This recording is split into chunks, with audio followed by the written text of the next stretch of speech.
করে নিয়ে গেছি।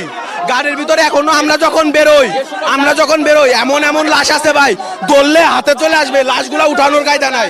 কেমনে বলে 15 থেকে 20 রুমের ভিতরে ছিল।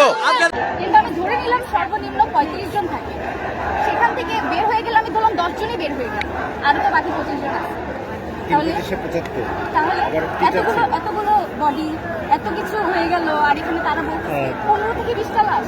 জানি না কথাটা কিভাবে বলতে হয়, তারপর আপনি যেহেতু বললেন যে দর্শক, মাইলস্টোন কলেজের বিস্ময়কর সেই এক বিমান বিধ্বস্তের ঘটনায় কতজন শিক্ষার্থী মারা গিয়েছে, সেনাবাহিনী কি তাদের লাশ লুকানোর চেষ্টা করছে?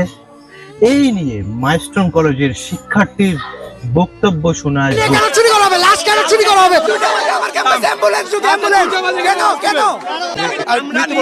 আমরা নিজে ঢুকে সেনাবাহিনীর সাথে অন্তত 15 থেকে 20টা লাশ আপনার ব্যাগে করে নিয়ে গেছি।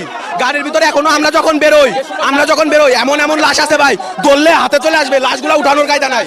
কেমনে বলে 15 থেকে 20 রুমের ভিতরে ছিল, যে সকল লাশ রুমের ভিতরে ছিল সেগুলো কেন ফ্লাশ করা হয় নাই? আমরা চাই যে সেগুলো ফ্লাশে নিয়ে আসা হয়, এনে সবাইকে তদন্তের মাধ্যমে যতগুলো স্টুডেন্ট মারা গেছে এর টোটাল সংখ্যা আমাদের জাতির সাথে প্রমাণ করতে হবে। কেন তারা রাতের অন্ধকারে এই লাশগুলিকে গোপন করার পায়তারা করলো? সেনাবাহিনী কেন চেষ্টা করছে? আমরা তার দিতেন। এবং আপনি আসলে মানে কতজন নিহত বা একদম মারা গেছে বলে ডেড বডি হিসেবে আপনি মনে করেন যে 100 জনের উপরে মারা গেছে? কারণ আমাদের যেখানে অ্যাকচুয়ালি পড়ছে রংটা, মানে যেখানে বিমানটা পড়ছে অ্যাকচুয়ালি তার পাশে হচ্ছে একটা হোস্টেল আছে, সেম 3 তলার একটা হোস্টেল, ওরকমই দেখতে গ্রিল একদম সেম এরকম। ওইখানে হচ্ছে আপনার একদম 1 থেকে 8 পর্যন্ত ছেলেদের হোস্টেলে কারা থাকে? যাদের বাবা মা দূর দূরান্ত থেকে মাইলস্টোনে ভর্তি করে কিনে আসে, তারাই তো থাকে, তাই না? হোস্টেলে তো এখানে কাছাকাছি স্টুডেন্টরা থাকবে না। ওইখানে ওই ছেলেদের হোস্টেল পর্যন্ত আগুনটা চলে গেছে। আস্তে আস্তে 6।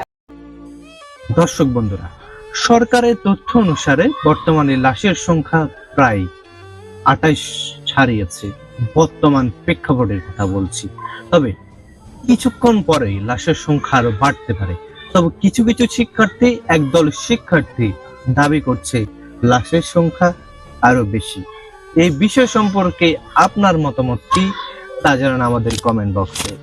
এতক্ষণ আমাদের সাথে থাকার জন্য ধন্যবাদ। Thanks for watching. Do not forget to subscribe for news.